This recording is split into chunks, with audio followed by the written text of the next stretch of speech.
नमस्कार, राजे किचनमध्ये आपलं स्वागत आहे। आज आपण आळणी मटण बनवणार आहोत। इथे अर्धा किलो मटण स्वच्छ धुवून घेतले। त्यामध्ये 1 चमचा मीठ टाकते चवीनुसार, पाव चमचा हळद टाकूया, सर्व मिक्स करून घेऊया। हळद मीठ मिक्स करून झालंय। 1 चमचा तेल घेते। यामध्ये आता आपण काही खडे मसाले टाकणार आहोत।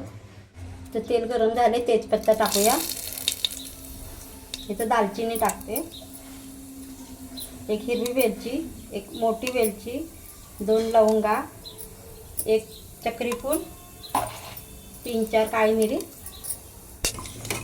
आता हे परतून घेऊया। आता त्यामध्ये मी 1 बारीक चिरलेला कांदा टाकूया। तर कांदा थोडा परतून झाला की ते आलं लसूण मी ठेचून घेतले। ठेचून घेतल्यामध्ये चव चांगली लागते। ते चांगलं परतून घेऊया।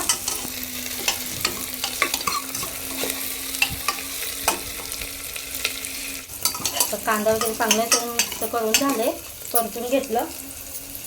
मध्ये थोडा पुदिना टाकणार आहे बारीक चिरून, थोडी कोथिंबीर बारीक चिरून टाकणार आहे।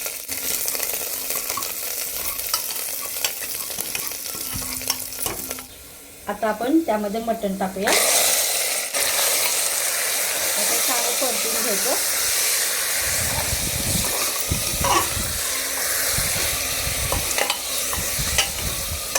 तर हे मिनिटभर परतून घेतलं। आता त्यामध्ये झाकण ठेवूया आणि पाणी ओतूया। आता पाणी गरम झालं की झाकण काढूया आणि परतून घेऊया।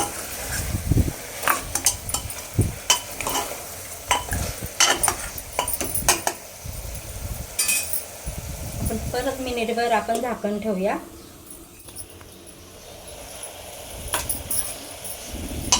मग त्याला पाणी सुटायला लागलं।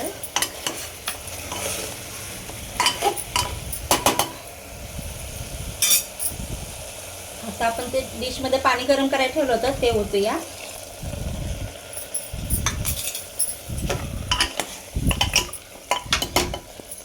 आता मी थोडं गरम पाणी केलं होतं ते ओतूया।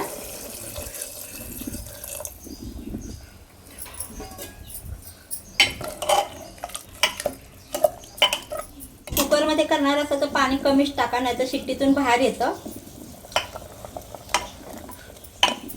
आता याला आपण झाकण लावूया।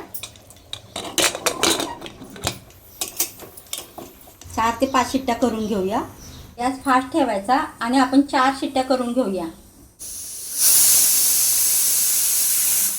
शिट्ट्या झाल्यात, आता आपण थंड करून घेऊया कुकर। आता आपला कुकर थंड झालाय, आता आपण काढून घेऊया।